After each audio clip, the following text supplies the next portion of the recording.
bienvenue à cette émission Un Mohawk pour l'indépendance du Québec.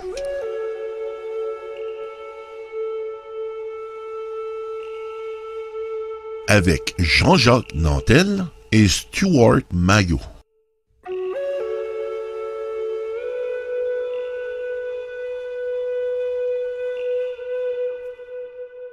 Durant cette série d'émissions, nous tenterons de comprendre et d'étudier l'histoire pour comprendre pourquoi ces deux nations sœurs ont perdu le contact suite aux manipulations causées et faites par les représentants de la couronne britannique. Nous retournons loin dans l'histoire, mais puisque nous devons savoir d'où nous venons, pour savoir où nous allons, ceci est une bonne discussion à avoir. Pour commencer cette émission, je vais inviter Stuart Maillot à nous faire présentation en bonne et due forme. Par la suite, nous aurons une prière traditionnelle avant de se lancer dans les discussions. Bonne écoute! Voici un Mohawk pour l'indépendance du Québec sur radio-infocité.com.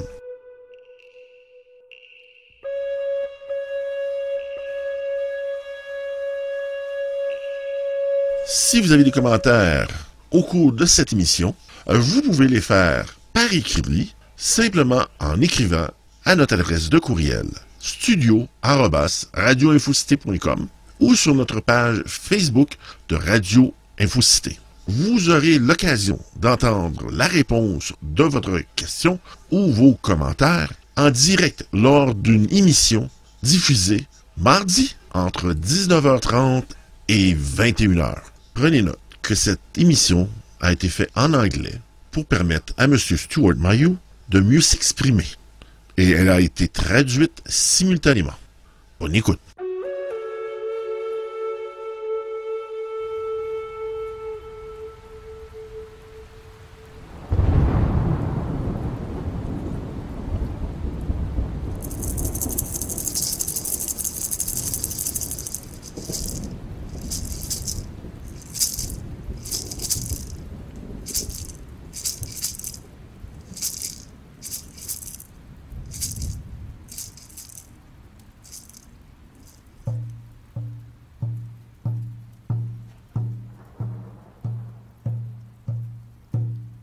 Oh wee oh hey, oh wee oh hey oh. For thousands of years, the Ganyangahaga, Mohawk, have lived under the great law of peace within the St. Lawrence Valley. Pendant des milliers d'années, les Ganyangahaga, les Mohawks, ont habité en paix dans la vallée du Saint-Laurent. 500 years ago, we encountered a new people Et il y a 500 ans, on a rencontré un nouveau peuple that changed the relationship between the people and the land. qui a changé les relations entre les gens et avec la terre. From the plains of Abraham Des plaines d'Abraham to the Oka crisis of 1990 jusqu'à la crise d'Oka de 1990, to the modern day relationship between the Quebecois and the Ganyangahaga. jusqu'à l'ère moderne de la relation entre les Québécois et les Ganyangahaga. We will examine the things that have divided us, On va examiner les choses qui nous ont divisés the things that we have in common, et les choses qu'on a en commun. our historical relationship, Notre relation historique and where we will go together in the future. et où qu'on s'en va ensemble dans le futur. Join us in our journey back to our integrity. Joignez-vous à nous dans notre retour à notre intégrité.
Bonjour la création, mon nom c'est Edith, fille de Socorro Castellan et petite fille qui portait en vie le nom de Francisca Rueda, de la nation Zapotèque et née au territoire Mexica, sous la protection du clan Zulu, du conseil traditionnel Ganyangahaga de la Confédération des 5 nations à Ganawage, la Maison Longue.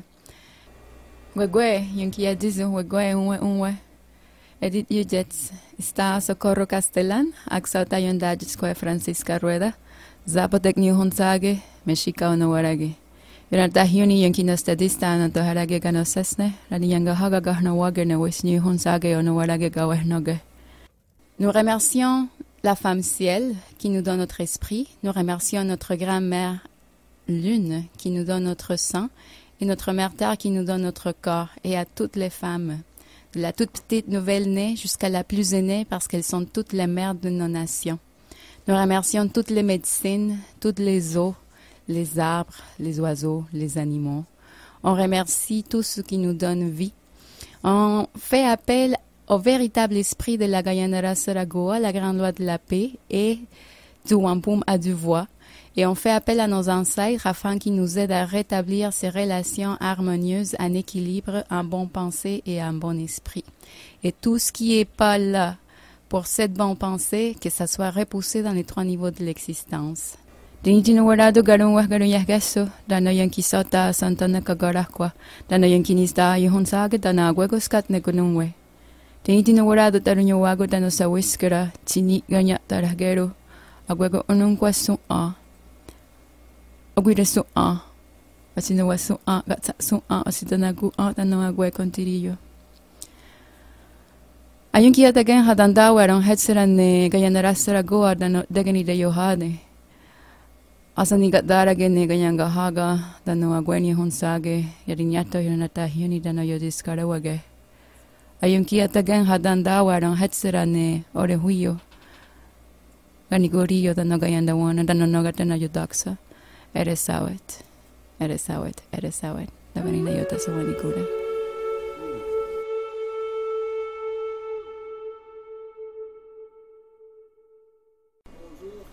Bonjour. Bon matin, je suis Jean-Jacques Nantel. Je vais parler anglais pour Stuart. Pour comprendre l'épisode aujourd'hui à propos des Iroquois et des Québécois avant la conquête britannique, les Québécois n'étaient pas une nation avant qu'ils soient venus au Québec.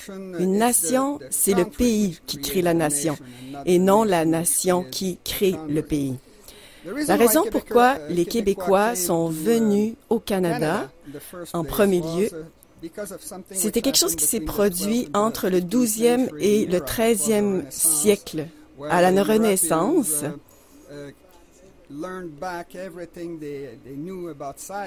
Quand ils ont appris ce qu'il y avait à apprendre à propos de la science, les bateaux, la construction, qui a causé une explosion spécialement démographique en Europe et qui a permis l'invasion dans le monde. Dans les Amériques, il y a eu 3 types de colonisation. La première, une colonisation de voleurs, donc les Espagnols, les Portugais, l'Amérique du Sud, l'Amérique centrale, les Hollandais, les Anglais et les États-Unis du Sud. Ils ont volé l'or, l'argent des aborigènes et ensuite ils ont utilisé l'esclavage pour ne pas travailler. Le deuxième type de colonisation était pour les États-Unis du Nord. C'était le surplus de la population qui venait d'Europe, qui venait de la côte de l'Est d'Europe, et ils ont amené des millions d'immigrants et ils sont déménagés dans l'Ouest pour occuper le territoire contre les Premières Nations. Le troisième type de colonisation était au Québec. Ça a été les Français qui ont voulu faire un commerce, une colonisation. Cette colonisation a été basée sur l'amitié avec les Américains. La raison pourquoi c'était une raison de commerce, c'était une raison géopolitique. En Amérique du Nord, tous les accès géographiques sont au nord-sud. L'est, l'ouest, la rivière Mississippi, les Appalaches, les montagnes rocheuses, tout ça, c'est au sud. Mais il y a aussi une exception immense qui est le fleuve Saint-Laurent. Il est tellement important que c'est la seule rivière dans la planète qu'on voit à partir de la Lune. Cette rivière donne l'accès aux plus grandes mers internes, donc les lacs du Nord, le continent le plus riche qui est l'Amérique du Nord. Donc les Français sont venus au Canada pour utiliser ces passages à travers l'eau pour atteindre les fourrures, parce que c'était vraiment cette richesse ici au Canada. On n'avait pas d'or, on n'avait pas d'argent. Ils sont venus ici, tu sais, t'assassines pas tes clients. Donc, ils sont arrivés en Acadie, à Tadoussac, et ils ont amené les Premières Nations, aux Premières Nations, des choses qui étaient très recherchées. Donc, les Premières Nations ont donc vendu en échange, premièrement, donc les fourrures qui étaient très recherchées en Europe. Ils sont venus en amis et ils nous ont demandé de créer la ville de Québec. Et la preuve de ça, la meilleure preuve, c'est quand Champlain est arrivé en 1608, en 1609, ils nous ont demandé de se battre contre les Iroquois et les États d'Europe. Nous avons aussi le nom du premier chef, en fait, qui nous a demandé ça à Trois-Rivières, et c'est la raison pourquoi les Québécois ont fondé tout ça sur le commerce. Et ça a donc été la première impression que les Mohawks nous ont donnée à la colonisation. Bonjour tout le monde.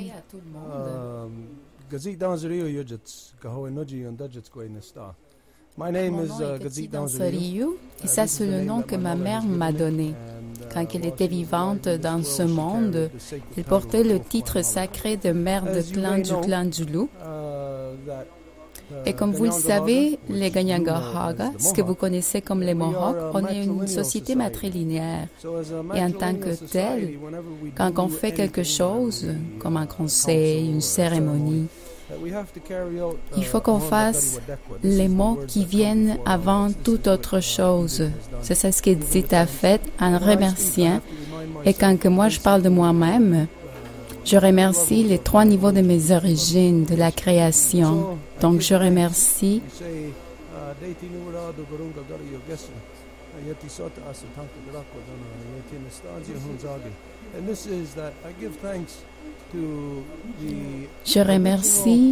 le corps originaire d'un monde physique.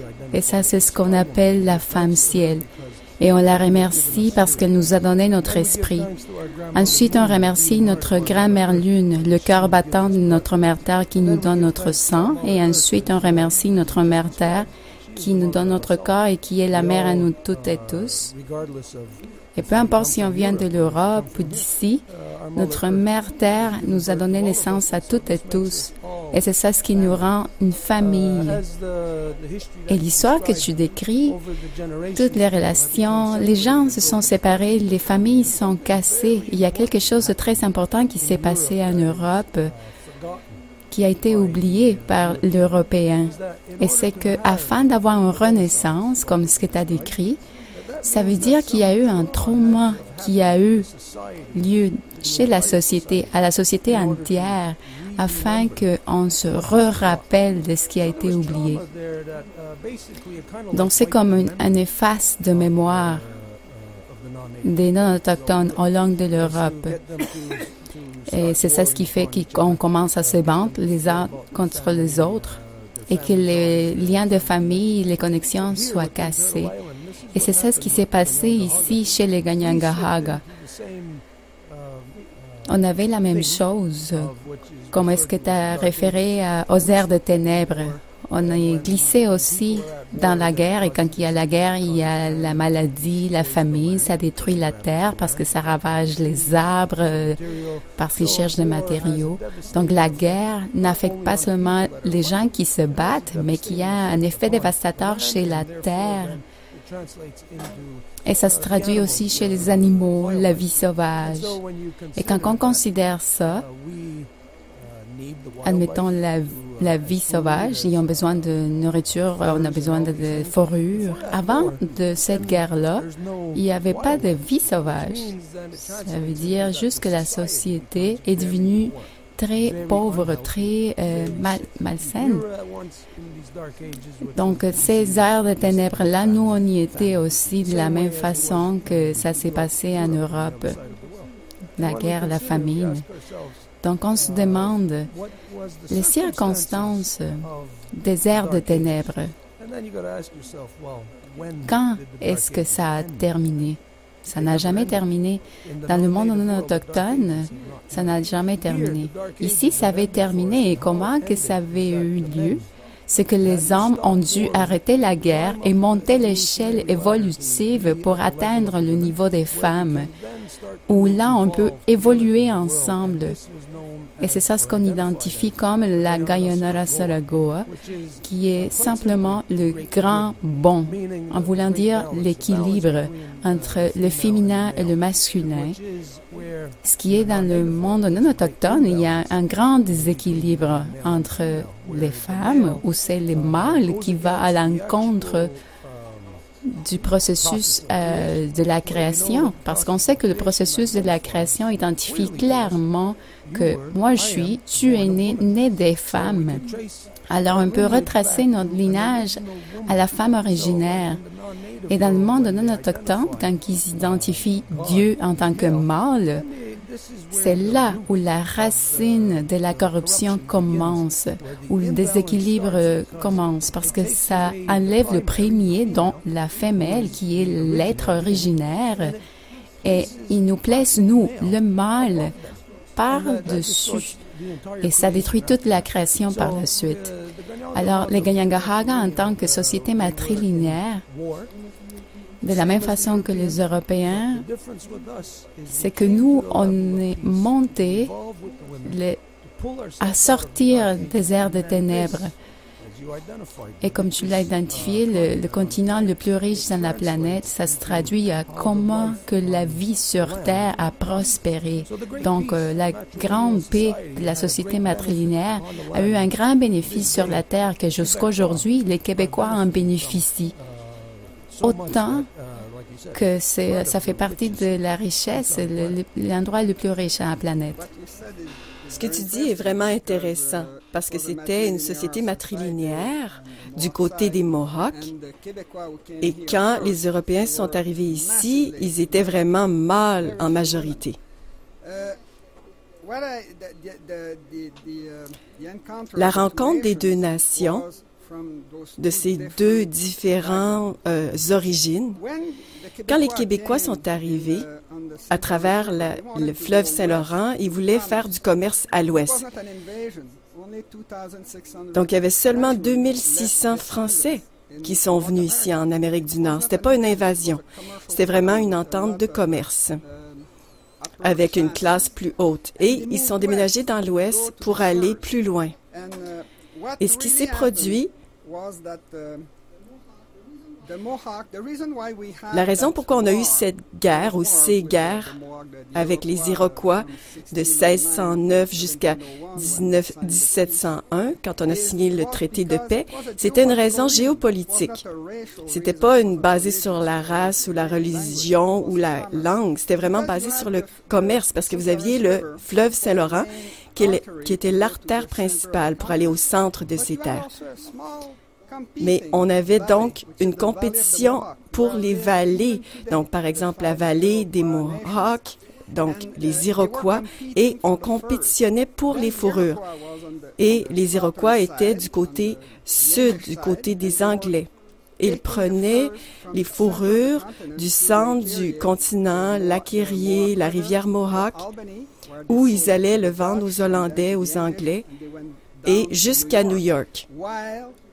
Et les aborigènes de la vallée du Saint-Laurent, ils vendaient donc leur fourrure aux Français. Et la guerre entre les Français et les Iroquois était à Montréal,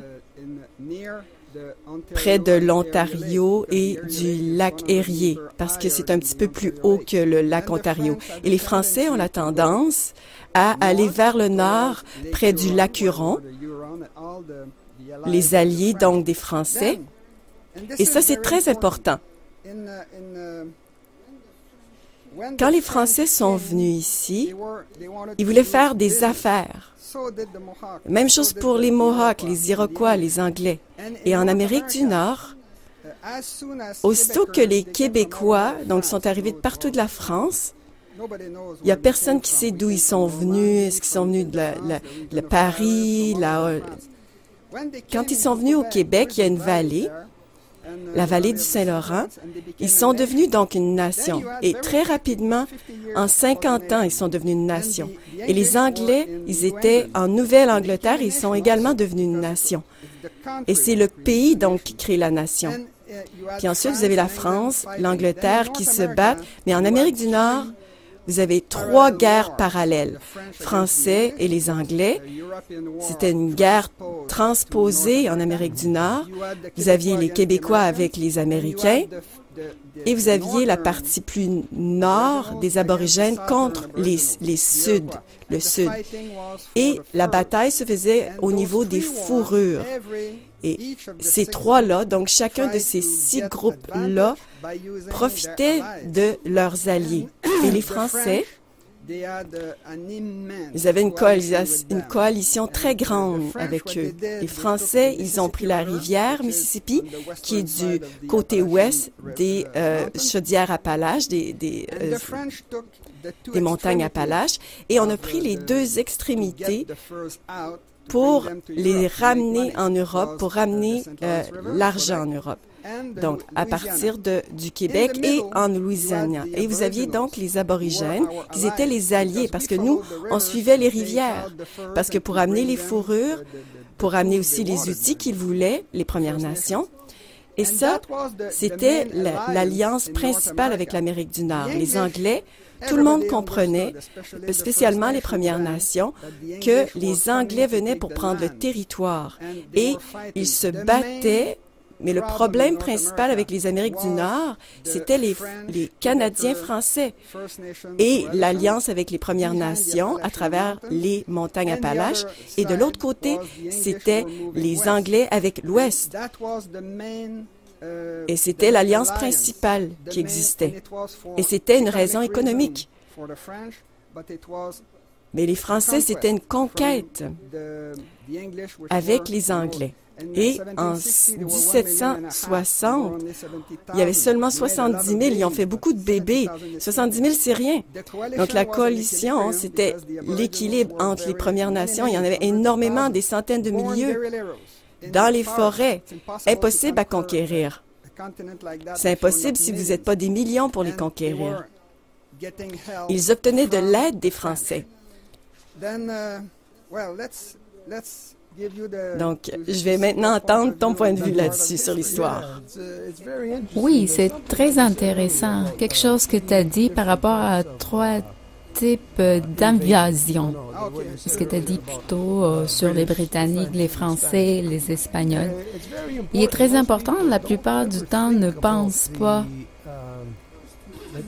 à ces 3 types d'invasion ou de colonisation. Les gens pensent seulement, ils pensent en termes de colonisation, ils pensent juste en tant qu'Européens. Ils vont pas penser à Français, Britanniques, Espagnols. Très différents ces 3-là. Comme le monde peut le savoir, ou la plupart du monde a oublié, les Espagnols, ils étaient les plus brutaux quand ils sont venus physiquement. Ils étaient fous. Ils étaient juste des assassins, c'était ce qu'ils étaient. Complètement fous pour du sang, puis de l'or, puis tuer tout ce qui était devant eux. Et les Britanniques, la même chose. La même chose. Mais plus avec des trucs, ils se cachent derrière on l'appelle derrière les papillons. Ils vont créer des mensonges, ils vont dire des mensonges et ils vont utiliser ces mensonges comme des trucs, comme ils utilisent les mensonges pour faire qu'on soit impliqué comme dans le traité de Montréal. Donc les Français, très différents. Il y a une réalité, si vous pouvez physiquement regarder, imaginer un village autochtone et vous voyez ces trois types différents d'invasion qui s'en vient. Les Espagnols, ce qu'ils ont fait, c'est qu'ils étaient complètement à part du village autochtone, puis ils venaient le matin, puis ils tuaient, ils assassinaient, puis ils revenaient à leur camp. Et les Britanniques, ils étaient proches, on s'est entremêlés au niveau des gens, au niveau personnel, il y avait de l'interaction. Mais ils étaient encore liés à leur camp. Il n'y avait pas une interaction directe, mais avec les Français, il y avait une interaction directe. Il y avait un esprit différent derrière l'invasion. C'était encore une invasion, mais c'était la colonisation. Mais il y avait un esprit autre que les gens avaient. Les Espagnols, les gens n'avaient aucun niveau de liberté, pas de libre pensée, parce que tout ce que leur roi leur disait de faire, ils le feraient.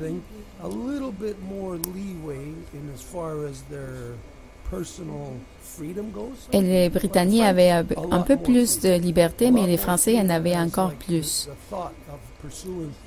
Donc, dans la pensée de poursuivre leur propre liberté et d'affecter ça dans le monde comme une paix ou comme une meilleure relation.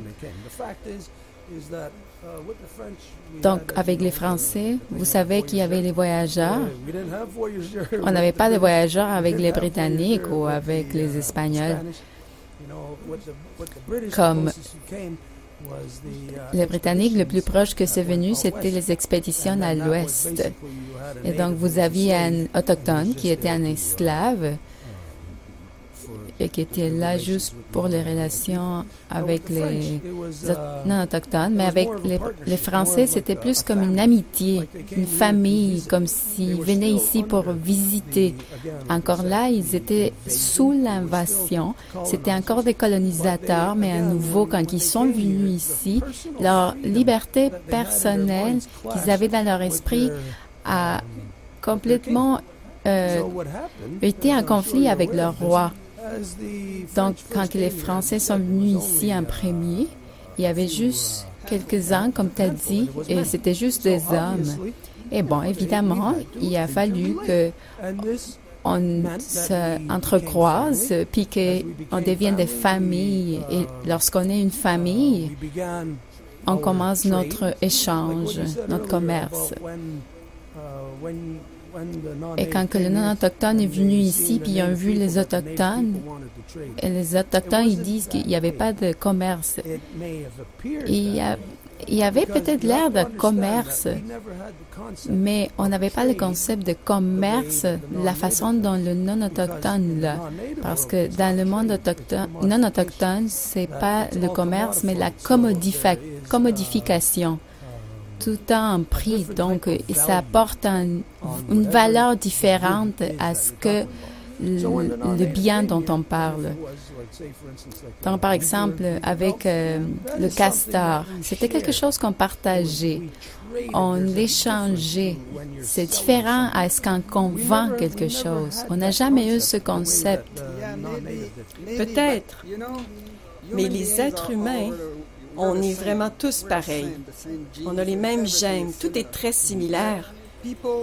Les gens aiment ce qui est efficace. Quand les Français sont arrivés au Canada, on les a vraiment accueillis, la façon de vivre des aborigènes. On a pris le jeu de la crosse, on a pris tout parce que vous étiez adaptés au continent. On a tout pris et notre culture est remplie de choses qui sont venues des Premières Nations, des technologies. Mais nous avons aussi amené des technologies aux aborigènes. Par exemple, quand nous avons amené le métal des chaudrons, c'était beaucoup plus facile pour les femmes de faire bouillir de l'eau dans des pots en métal au lieu d'utiliser des pierres qu'ils mettaient dans le feu. C'était beaucoup plus efficace et ils le voulaient, ça, cette technologie-là. Donc, juste pour donner un exemple, quelque chose qui était assez connu, les perles de vitre, ils pouvaient faire des super belles, des beaux tissus. La demande était énorme. Et les Français l'amenaient aux aborigènes qui le voulaient. Donc, on n'a jamais mis les Premières Nations dans les camps ou dans des réserves. Donc, les nations métisses, ils parlaient français parce qu'on n'avait pas de femmes et on se mariait.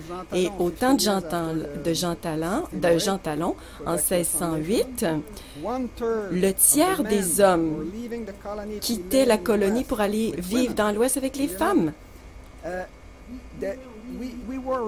Nous étions vraiment en alliance. La chose, et c'est ce qui est vraiment important à dire, la raison pourquoi les Premières Nations ont perdu les Amériques, oui, il y a eu le génocide dans le Sud et tout, mais normalement, c'est impossible de faire quelque chose comme ça. Parce que ça prend des siècles pour que les millions de personnes puissent venir dans un continent. La raison pourquoi les Premières Nations ont perdu les Amériques, c'est les épidémies. C'est le facteur le plus important de l'histoire. Même plus important que les guerres, les massacres, le génocide ou peu importe. Parce que c'est ce qui s'est produit au Canada. Il y avait très peu, seulement 70 000. Donc, nos alliés, il y avait des centaines de millions, de milliers. Ils se sont écroulés. Puis les Anglais se multipliaient. Ils ont doublé en 25 ans et ça a pris des siècles pour atteindre la côte Pacifique. Donc, en Afrique, ils ont assassiné des gens, ils ont de génocide, ils les ont déplacés, des dizaines de millions de personnes. Aujourd'hui, c'est 90% africains parce qu'ils n'ont pas eu d'épidémie. Et ils ont eu toutes ces maladies. Quand les Blancs sont arrivés ici, ils ne savaient pas ça. Ils ont amené avec eux dans leur sang 20, 30 maladies. Et les aborigènes n'avaient aucun système immunitaire contre ça. Et soudainement, ils sont morts. 20%, 20 personnes avec la fièvre jaune, 20, 30 maladies. Et ces maladies, et ça a commencé avec Christophe Colomb et ça a atteint l'Alaska des siècles avant même que les premiers arrivants soient arrivés là-bas, à cause des épidémies. Quand ils sont venus en Amérique du Nord, ils se sont déplacés à l'ouest, ils ont pris le territoire là-bas et les aborigènes s'écroulaient. Et ils continuaient à s'écrouler. Et ils continuaient en Amazonie et avec les Inuits. Et c'est la même chose parce qu'ils n'étaient pas équipés contre les épidémies. Et une chose que je veux dire, quand les Iroquois ont souffert les épidémies des 17e siècle, ils ont découvert qu'ils devaient faire la paix avec les Français. Et c'est la raison pourquoi ils ont fait ça en 1701. Même s'ils étaient en compétition. Vous savez, les deux vallées dont je vous parlais plus tôt, c'est ce qui s'est produit. Quand les aborigènes, derrière les montagnes Appalaches, ont réalisé que les Anglais s'en allaient vers l'ouest, c'était le conflit principal en Amérique du Nord. Les Anglais qui se déplaçaient au sud et les aborigènes au centre qui essayaient de les empêcher, et les Français et les Québécois étaient seulement là pour aider les Premières Nations. Pas parce qu'ils voulaient les aider nécessairement, mais c'est qu'ils voulaient empêcher de prendre le continent. Et ça a été l'origine de la paix qu'on a signée en 1701, parce qu'ils ont dû arrêter de se battre. C'était tellement puissant, les Anglais. Et c'est pourquoi les Premières Nations ont perdu le continent. En Afrique, les Noirs ont ramené le continent aussitôt qu'ils ont eu les technologies du monde de l'Ouest. Votre Je tour. pense que les perceptions, bien sûr, sont différentes dépendant de quel côté de l'enjeu que tu te trouves. Je te dirais que les peuples originaires ici n'ont jamais perdu le continent. Je te dirais que la terre a été perdue, mais ce n'est pas les peuples originaires ici qui l'ont perdue. Je te dirais que c'est vous qui avez perdu la terre. La terre que vous avez perdue, si vous regardez dans la carte, vous allez voir l'Europe qui est séparée de l'ainsi appelée l'Amérique du Nord et du Sud, ce qu'on nous on appelle l'île de la Tortue. Tu ne l'as pas ici, tu n'as pas de terre ici, tu l'as perdue. C'est le pays qui crée les gens et non l'inverse. Les Québécois, on était nouveaux, on était une nation 50 ans après la fondation du Québec. C'était évident. Et les Français qui sont venus au Québec, ils parlaient de Canadiens. Mais les Canadiens, c'était une nation. Mais on a perdu parce que c'est pas notre continent. Mon continent, c'est les Amériques. Ils sont des Africains blancs. Où tu es maintenant, mais si tu regardes ce que tu identifiais comme l'Afrique, quand que l'invasion est allée en Afrique, et que tu identifies que là c'est 99% africain, c'est parce que maintenant tu regardes la fin d'un processus. Le non-autochtone, il se rend pas compte qu'en venant ici, c'est la fin d'un processus. Quand tu arrives à la fin d'un processus, c'est là que tu vois le véritable résultat de ce processus. Et le processus dont on parle ici, c'est l'invasion. L'invasion, si on fait un parallèle de nos corps à notre mère Terre, il est facile de le voir comme ça parfois parce que les gens, quand on met le facteur gens, là, il y a l'émotion. Mais si on regarde dans notre corps, il y a différents organes à l'intérieur. Et si le foie décide de déménager aux poumons puis coloniser là-bas puis dire OK, les poumons, tout le monde doit agir comme le foie.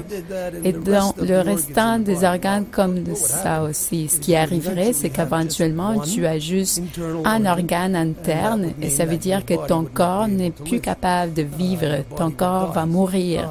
Ça, c'est le processus qui est arrivé sur la Terre. Ce que les humains font, les humains viennent fondamentalement de l'Europe. C'est la mentalité de domination masculine européenne qui s'est répandue au long du monde.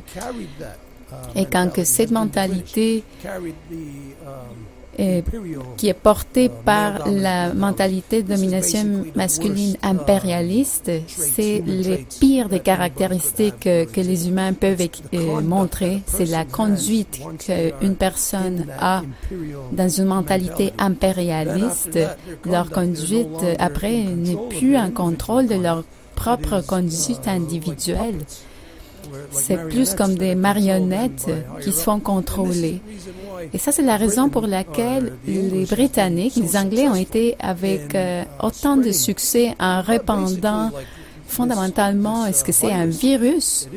C'est comme un cancer qui s'est répandu au long du monde. Et c'est à cause de cette pensée de domination masculine, cette chose impérialiste qui a voyagé de la Grèce antique jusqu'à aujourd'hui. Et jusqu'à aujourd'hui, ça représente seulement le seul empire qui reste, qui est la Grande-Bretagne, qui contrôle encore le monde. Et ça, c'est la fin du processus où on est là.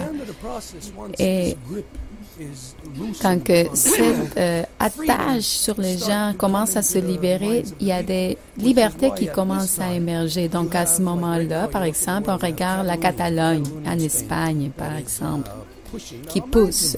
Imaginez en Europe qu'une partie de l'Espagne ou une partie de la Grande-Bretagne ou de la France qui essaie de se séparer aujourd'hui, vous savez que ça n'arriverait pas dans les dernières 400 ans. Donc, la seule façon pour laquelle ça arrive, c'est qu'on est à la fin d'un processus comme la Catalogne en Espagne, a beaucoup en commun avec le Québec, avec les Québécois. Et c'est ça ce qu'on identifie comme, je te dis, quand on parlait tantôt, je disais « Vive le Québec libre ». Et je crois ça. Je crois, pas seulement vive le Québec libre, je crois le monde, pour le monde, il doit avoir la liberté. Alors, qui que se trouve dans une situation d'oppression, dans ces circonstances-là, bien sûr qu'on appuie leur désir de liberté. Alors, on identifie et on supporte que les Québécois, aujourd'hui, doivent se séparer eux-mêmes du restant de la folie du monde. Ils doivent se séparer eux-mêmes de ces pratiques capitalistes et séparer des gouvernements, puis des systèmes d'éducation, puis religieux qui sont faits faussement par l'homme et qui sont imposés. Les Québécois doivent se séparer de ces choses et la raison, c'est parce que fondamentalement, on est ici. Je suis d'accord avec toi. On est vraiment au même point, toi et moi. J'ai toujours pensé qu'un homme appelé René Dubois pensait global, mais agissait localement. On a un problème dans la planète qui est en train de mourir. On doit la sauver. Et pour la sauver, on doit commencer à travailler où on vit. Au Canada, au Québec, dans l'Amérique du Nord, dans le monde entier, il n'y a personne qui va nulle part. Personne ne va nulle part. Au Québec, les Canadiens français vont rester ici. Les Premières Nations vont rester ici. On doit trouver une manière de vivre ensemble, une manière pacifique. Aujourd'hui, les guerres, ça implique maintenant les bombes atomiques et c'est très dangereux. C'est pourquoi je dis, je veux régler le problème avec les Premières Nations, pas parce que je me sens coupable. Je ne ressens aucune culpabilité, aucune responsabilité pour ce qui s'est produit en rapport aux Premières Nations. C'est pas moi qui ai fait ça, c'est pas ma famille qui a fait ça, ma nation n'a pas fait ça. Ce sont les Britanniques qui ont mis les Premières Nations dans les réserves et ils ont volé leur territoire. C'est pas nous. On était amis avec eux. La raison pourquoi je veux faire ça, c'est pas parce que je me sens coupable. C'est parce que c'est la bonne chose à faire. C'est la chose correcte. C'est leur droit. Ça leur appartient. Donc, si ça appartient aux Premières Nations, on doit leur donner. S'il y a quelque chose qui appartient aux Canadiens français, même chose. Même chose pour les gens qui parlent anglais ici au Québec. Le problème au Canada, c'est pas la langue anglaise. C'est pas Ottawa. C'est pas les Canadiens anglais, c'est le système qui a été inventé par une nation de voleurs qui ont volé les territoires de nous, les gens, les Québécois qui parlent français, des Premières Nations aussi. Donc, on a transféré ça de grand-père à grand-père, au fils, jusqu'à aujourd'hui. On doit changer ce système. Et les Aborigènes, les Premières Nations et les Québécois doivent recréer cette alliance qu'on avait en 1701 ou en 1760, que les Iroquois étaient des alliés, en fait, pour régler le problème localement. Et si on règle le problème localement, on va commencer à régler le problème à l'international. C'est ce que je crois qu'on doit faire. On identifie le système dont tu parles, on l'identifie en tant que démocapitalisme. Le monde croit qu'on est dans une démocratie et tout le monde a le concept de ce que la démocratie. Mais le concept de démocratie de tout le monde est erroné, complètement. Tout le monde associe la démocratie à la liberté et à la représentation des gens, mais ce n'est pas vrai, ça n'a jamais été vrai. Si vous pensez à ce que votre perception de la démocratie aujourd'hui, J'étais là par la fenêtre, puis revenais au temps des originateurs de la démocratie, pas comment vous voulez l'interpréter aujourd'hui ou comment que ça signifie la liberté. Allez-y à les originaires, puis voyez ce que la démocratie. C'était l'esclavage, la guerre, où les femmes ne sont même pas considérées en tant que gens, que ce sont les femmes qui sont la propriété des hommes, ils ne sont même pas des citoyennes. Donc la démocratie, c'était des voleurs, parce que ceux qui ont créé la démocratie, ils savaient qu'ils allaient piller des villages, aller les voler, puis envoyer en... Tu parles des Britanniques ou des Grecs? Je parle des Grecs dans leur premier temps, des Romains. C'est le même esprit parce que quand que tu sais, les Grecs, les Romains ont fait leur chemin vers l'Est et ça finit en Grande-Bretagne aujourd'hui où l'empereur se trouve aujourd'hui. Et c'est encore comme ça. Mais la démocratie, ce n'est pas ce que les gens pensent. Quand on considère la dernière élection ici au Québec, quand que Pauline Marois était encore la première ministre du Québec, tout le monde au Québec a cru dans le processus. Tout le monde avait une foi dans leur système politique et le processus démocratique et tout le monde est allé voter puis regarder qu'est-ce qui s'est passé. J'oublie quand que l'élection était, je pense que c'était un lundi ou un mardi, puis un jeudi, 2 jours après, les cours supérieures du Québec a identifié que toute affaire n'ont plus besoin d'avoir le français dans leur signe. Donc, on a voté un lundi ou un mardi dans les élections en démocratie et tout le monde a compris et pensait qu'il savait ce qu'il faisait. Puis un jeudi, tout ce que le Québécois s'est battu pour dans les dernières 30 ou 40 ans a été perdu juste comme ça. N'oublie pas que ça vient avec la force. Et ces forces, c'est la force du nombre. Les Québécois, par exemple, en 1995, quand on parle des Canadiens, des Québécois qui parlent français, pour négocier avec le Canada anglais, n'oublie pas que le droit vient avec la force brute ou la force du nombre. Les Québécois, par exemple, en 1995, je parle des Québécois qui parlent français, ils ont voté 60% pour le oui, pour négocier avec le Canada anglais. Et c'était les groupes ethniques qui étaient déçus par cette propagande. Et ça a été bloqué. Et c'est à cause du nombre. Et dans l'histoire, il y a 3 choses très importantes pour toi, les Premières Nations. Première, le nombre. La deuxième chose, c'est le nombre. Et la troisième chose, c'est le nombre. Le nombre, ça crée l'histoire. Donc, c'est vraiment la destinée. C'est précisément ce de quoi on doit parler dans ce programme, le prochain programme de cette série. Je te dirais que, bien sûr, nous avons 2 perceptions différentes. Dans le monde autochtone, ça n'a rien à voir avec le nombre qu'on est. Dans le monde autochtone, ça a à voir avec la loi et la vérité. Et la loi et la vérité n'ont rien à voir avec le nombre, comme tu peux le voir dans la démocratie telle que le Canada. La quantité des gens n'a rien à voir avec la loi ou la vérité. Ici, au Canada, on sait que la vérité, ce n'est pas ce que les gens vivent pour. Et le fait, c'est que la quantité des gens, en fait, change ou dévolue ce qui arrive dans la société. Par exemple, on identifie que le Canada est une culture de viol parce que la société, le collectif, trouve que c'est acceptable qu'il y ait du viol. Et tout le monde qui écoute en ce moment va dire, mais non, c'est pas vrai. Mais la réalité, c'est qu'à travers les cours, le viol est acceptable. Vous vivez dans une culture de viol.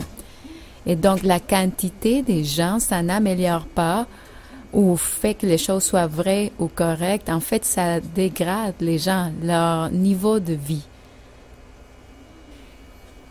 Les sujets dont nous discutons peuvent vous paraître très controversés. Ce sont des sujets que certaines personnes éviteraient d'aborder dans la vie de tous les jours. Nous sommes ici, engagés à faire émerger la vérité.